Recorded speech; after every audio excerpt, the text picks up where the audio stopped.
Biofuels policy आई और बड़ी subsidy मिली कि वो फार्मर्स को पेमेंट कर सकें। और फिर भी बायोफ्यूल्स एथनॉल पॉलिसी समझा गया कि ये जो मोरिबंद तरीके में पड़ी हुई है इसको निकाला जाए। और पर उसी समय हमारी इंटरनेशनल कमिटमेंट हुई कि हम नेट ज़ीरो पर चले जाएंगे कुछ सालों में। तो 2018 में नेशनल बायोफ्यूल्स पॉलिसी हुई, जिसके बहुत सारे कंपोनेंट्स हैं, इथेनॉल एक है, और बहुत सारे स्टेप्स लिए गए जिसकी वजह से ये पॉलिसी आगे अग्रसर हो सकी। उसका असर ये हुआ कि अब इस साल हम लगभग 14% ब्लेंडिंग पर आ गए और इसके अगले साल लगभग हम 20% पर पहुंच जाएंगे और उसके बाद ये 25% तक का अनाउंसमेंट हो चुका है 2030 तक। और इसमें आप देखिएगा कि 2018 में जबकि लगभग पूरी कंट्रीब्यूशन शुगर केन से थी और वो स्थिति 2022-23 तक रही। ये इथेनॉल सप्लाई ईयर है जो लगभग ऑयल ईयर के साथ मिलता जुलता है, नवंबर अक्टूबर। 24-25 में 23-24 में लगभग 7 मिलियन टन मक्का इसमें गया है। और वो जो लोग मक्का की प्राइसेस और मार्केट्स फॉलो करते हैं उनको मालूम ही होगा कि इसका वो आगे स्लाइड आएगी कि प्राइसेस पर क्या असर हुआ। 3 दिन पहले इथेनॉल के सबसे पहले टेंडर में जो रिस्पॉन्स आई थी वो खुली, टेंडर खोले गए और उसमें जो रिज़ल्ट आया उसमें दिखता है कि इस साल 13 मिलियन टन, तब तक सब लोग का ध्यान था कि 10 मिलियन टन मक्का होगा, 13 मिलियन टन यूज होगा, 7 मिलियन से बढ़कर 13, लगभग।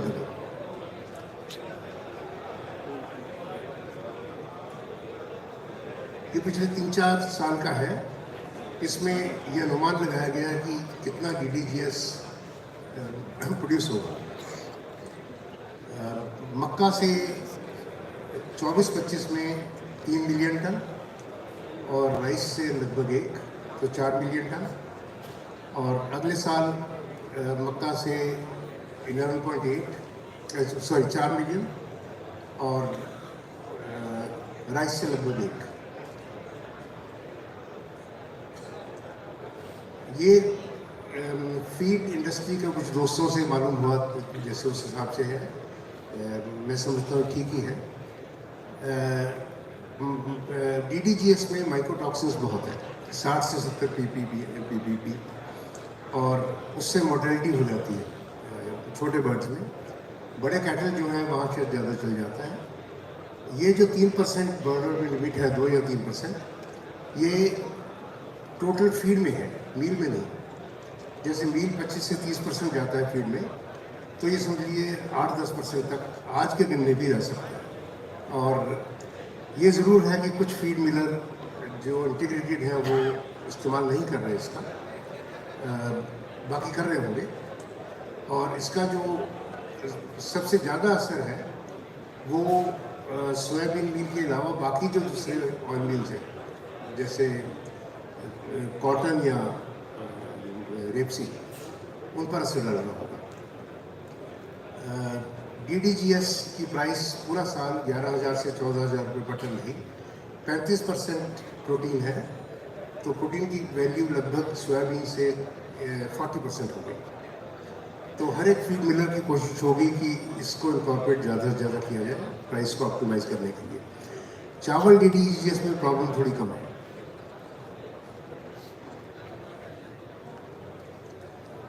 ये स्लाइड ज़रा पुरानी है, टेंडर से पहले की। 10.5 को आप 13 मिलियन समझिए, ये 4th लाइन में, और 4 मिलियन का 5 हो जाएगा, तो 3 मिलियन जो साल गुजरा है, और अगले साल 5 मिलियन DDGS कौन से होगा, वो चीज़ हमारे सामने आ रही है कि वो कहाँ एब्जॉर्ब होगा। और उसके बाद अगले साल 5.5, इसमें थोड़ा संशोधन करना था। इसके अलावा बहुत मोरलेस जो पोर्टेबल अल्कोहल है उसमें ज़्यादा तो मोलेसिस यूज़ होता है, शुगर मोलेसिस, और कुछ हद तक चावल ब्रोकन राइस का। तो उसका करीब 2.5 लाख टन DDGS इस साल अंदाजा है, वो 8 से 10% बढ़ रहा है इस साल। वो ऊपर की टेबल में नहीं है, फुटनोट में है।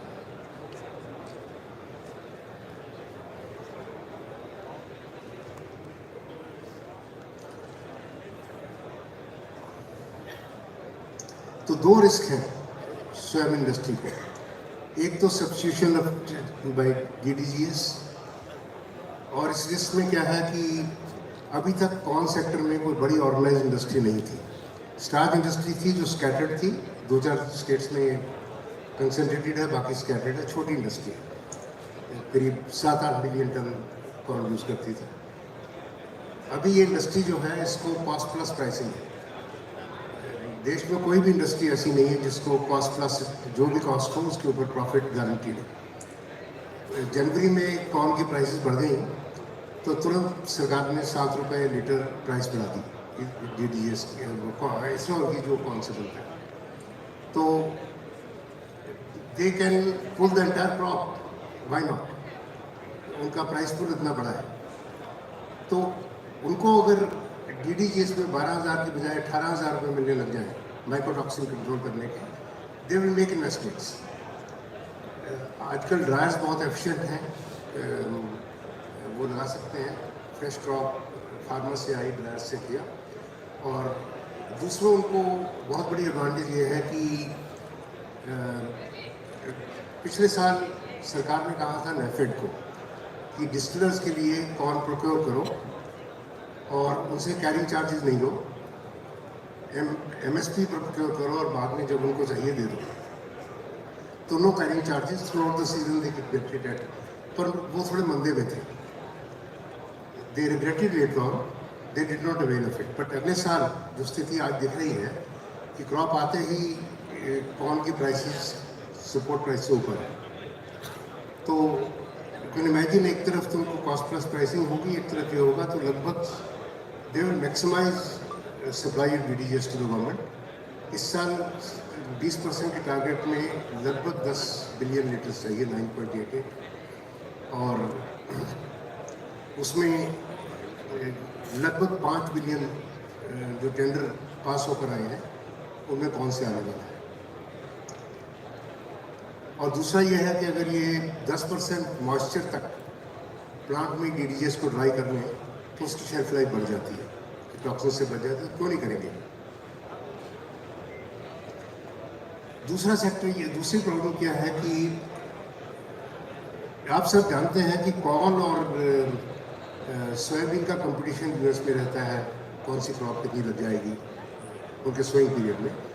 तो यहाँ भी इस बार सुना गया है कि इंदौर रीजन में थोड़ा सा सब्स्टिट्यूशन हुआ है, कॉर्न का एरिया बढ़ा है, बाकी कुछ रीजन पे बढ़ा है। आप ये देखिएगा कि पहले जब मिनिमम सपोर्ट प्राइस से कम प्राइसेस थी, the red line is minimum support average price, green is MSP। तो पिछले 3 साल से प्राइसेस MSP से काफ़ी बढ़ी रही हैं, और अब सीजन के स्टार्ट में भी। तो इससे कॉर्न सोयाबीन से ज़्यादा अट्रैक्टिव है।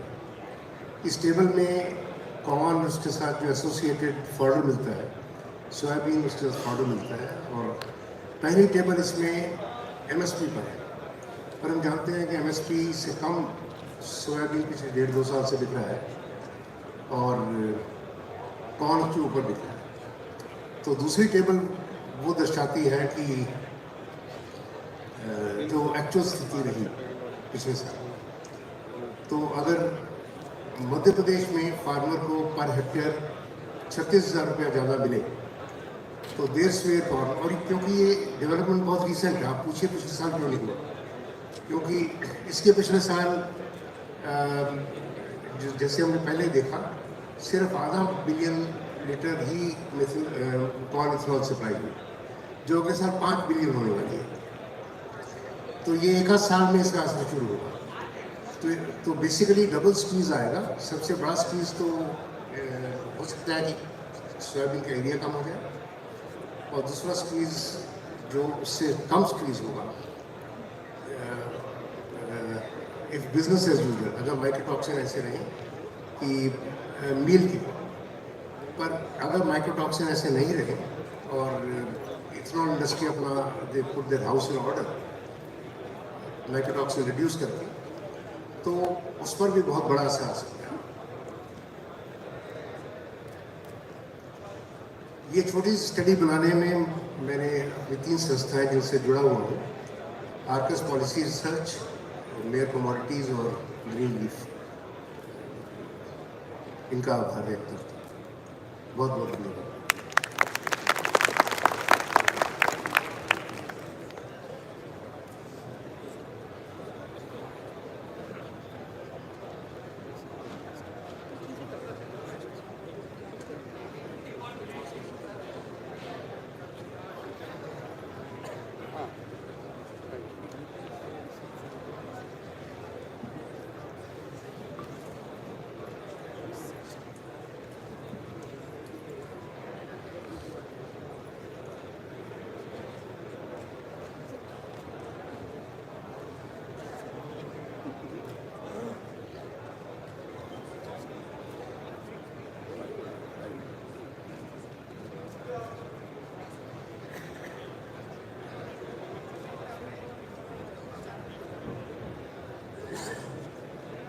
Yes. Myself, Dr. Girish Kolwankar, Director Premium Liquids. ये मुंबई बेस्ड इंटीग्रेशन कंपनी है और हम लोग सोया मिल DDGS के एंड यूजर्स हैं। इसलिए मेरे को मनोज सर ने, पाठक सर ने रिक्वेस्ट किया कि आप एंड यूजर्स है, आपके क्या कंसर्न है DDGS के बारे में और ये DDGS का सोया मिल के ऊपर कैसा असर होने वाला है, उसके बारे में एज ए एंड यूजर अगर आप बता देंगे तो अच्छा हो जाएगा। मेरे को भी टॉपिक अच्छा लगा, मैं बोला definitely I will do that job gracefully. सुध सर ने तो DDGS के बारे में काफी कुछ बोल दिया है। I just explain in short.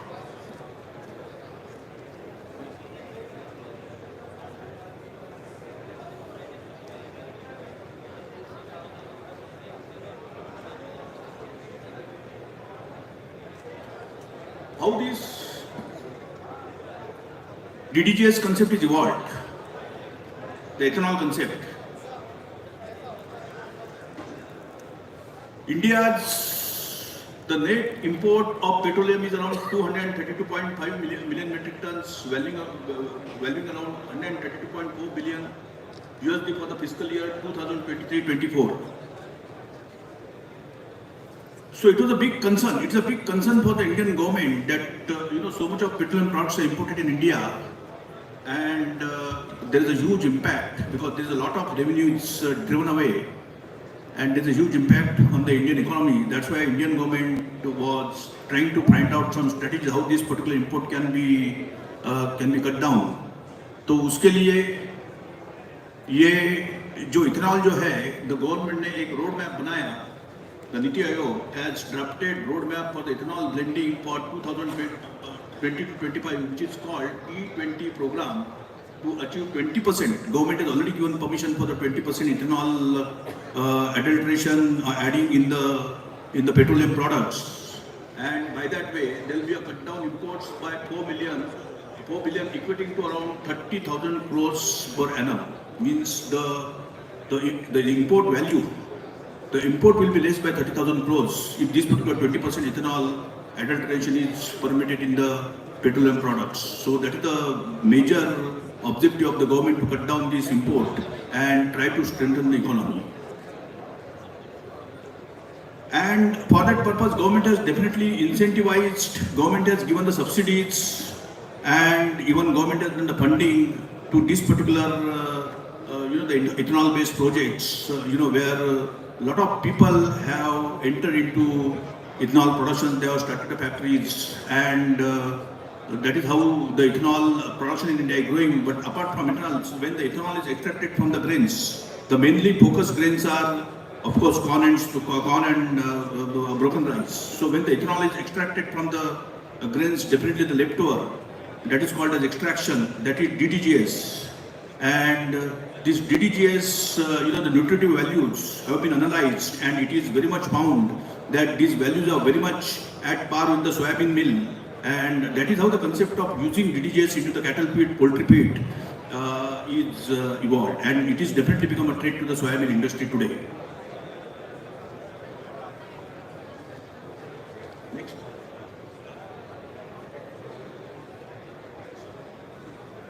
DDGS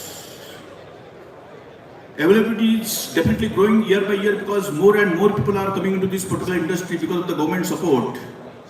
In 2020 to 23, the DDGS availability was around 0.47 million metric tons.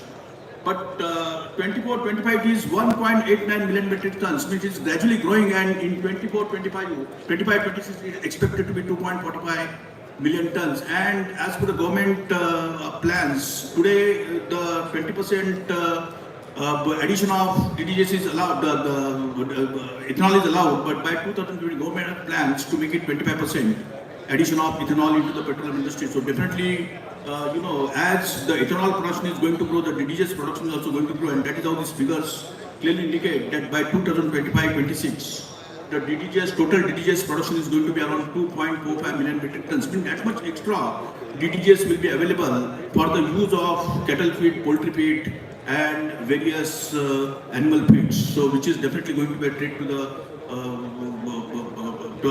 soybean industry. Soybean, of course, other meals also. I will little talk about the nutrient profile, the amino acid profile. If you look at the amino acid profile, definitely DDGS has got very good amino acid profile, but definitely not like, so that is definitely a big plus point for the soya meal. For example, lysine in DDGS is around 1.3%, whereas in soybean it is around 2.84%.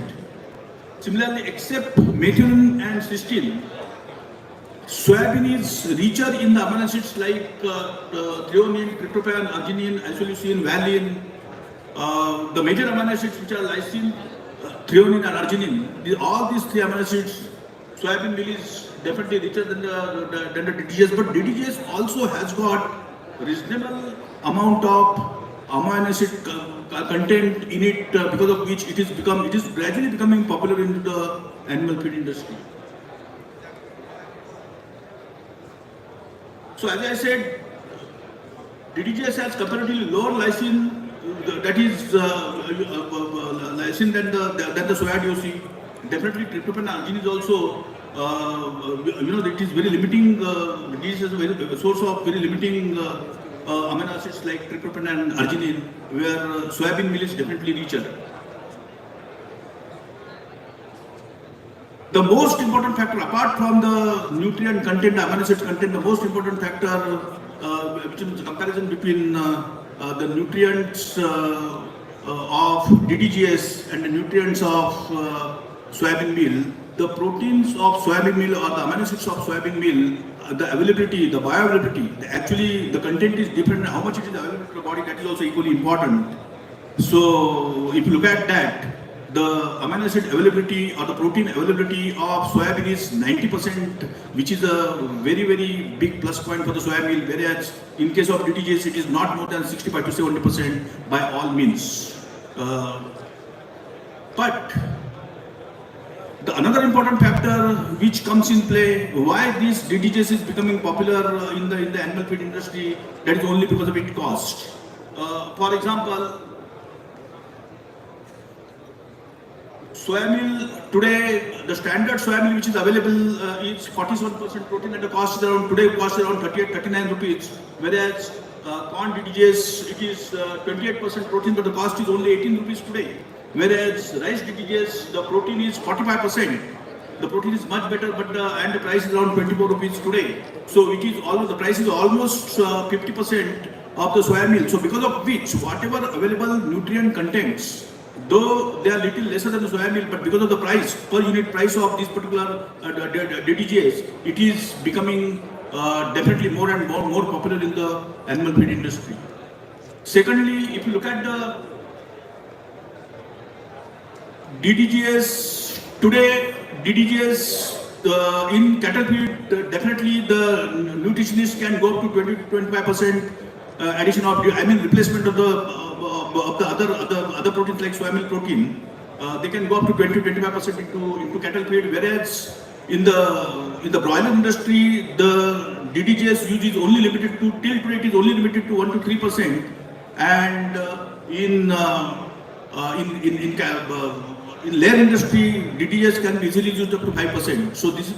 So there is definitely some limitation in the use of DDGS. It cannot replace 100% to soya meal or other protein meals, but still this 1 to 3% or 5% is not less. So definitely today, if you look at the industry, the poultry feed production is around 29 million tons, and every year there is a growth of 8 to 10%. The dairy feed is around 12.5 million tons, and the aqua feed is around 2.6 million tons. So industry requires 20 million metric tons of maize and 6 million metric tons of soybean meal, to make so much of feed, the compound feed. But any alternative ingredients like DDGS, if it is used up to 5%, that contributes to around 2 million metric tons. So definitely, when the DDGS use becomes quite common and replaces up to 5% of the protein, then definitely that 2 million metric tons will the other mills, mainly the soybean meal use will be cut down, which is definitely going to put pressure on the soybean industry. So as I said, DDGS is definitely becoming popular, but there are many limiting factors. Still, even today, farmers are not easily willing to use DDGS in the feed because the major limiting factor is the mycotoxin content of the DDGS. The DDGS,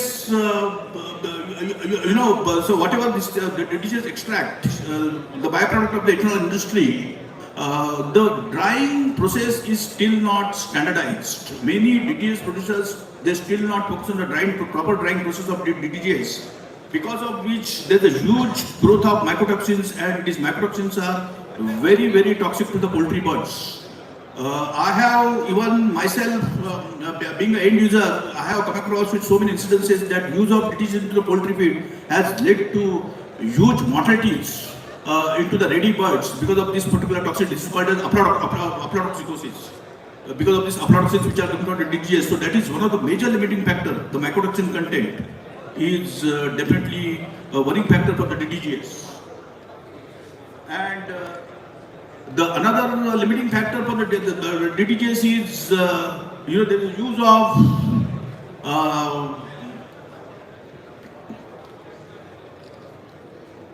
the consistent,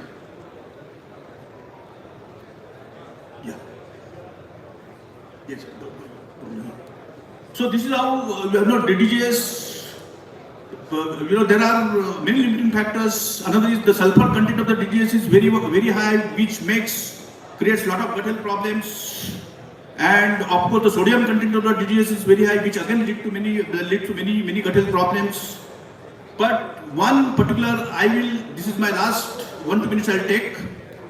I will like to send a message to the soybean producers. Though there are problems with the DDGS producing industry is working hard on it.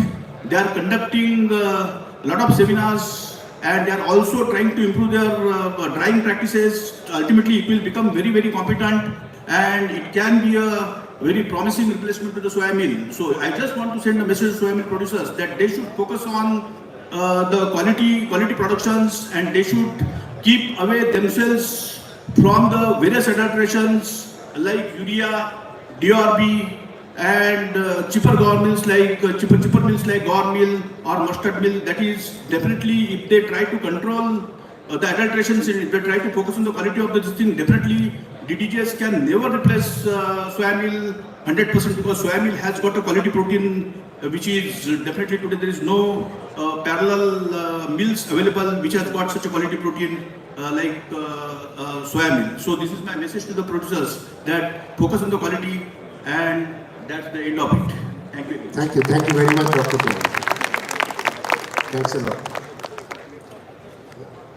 So, yeah, we have some time. Mr. Jankiraman, now, Sanjay ji, your company is so much involved in international trade with so many commodities.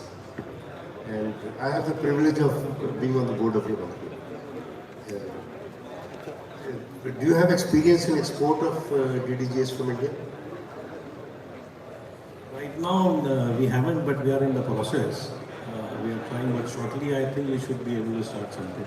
And as far as my knowledge goes, like from January 2024 to August, India has exported about 1.8 lakh tons of DDGS. So it can become a bit of a relief to the Indian industry, or maybe it will remain very marginal.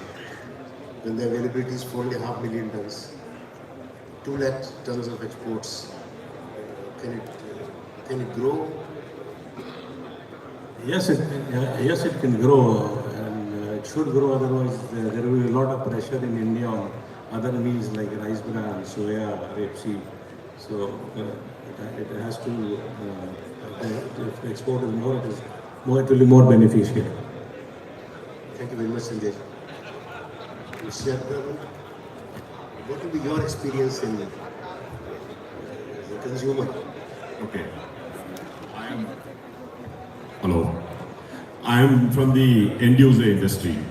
I think this ethanol, DDGS, we are late to the party by 2 decades. Internationally, this DDGS came in as ethanol and DDGS was available in the last 2 decades.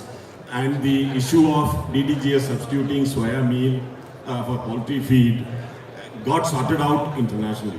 We didn't see soya meal usage in the international poultry feed going down.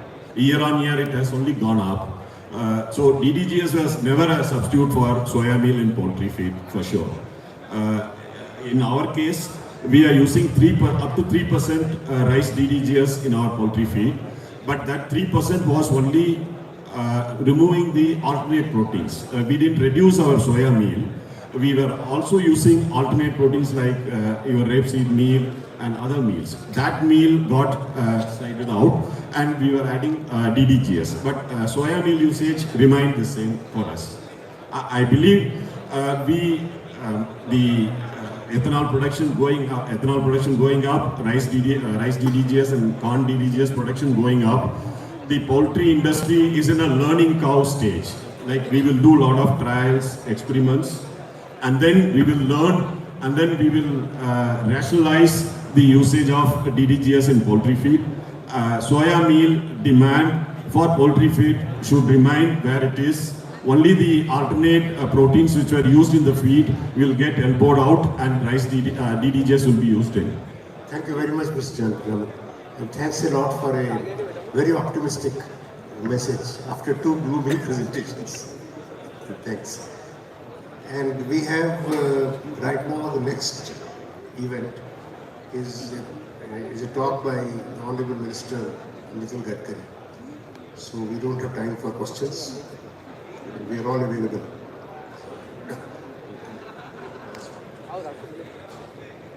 Thank you very much, but I would like to request the panelists and session chair to please be on the stage. We need to felicitate you all and thank you all for coming here. May I please request Sri Naresh Goenka ji to please come up on the stage and do the honors. Thank you very much for a wonderful session.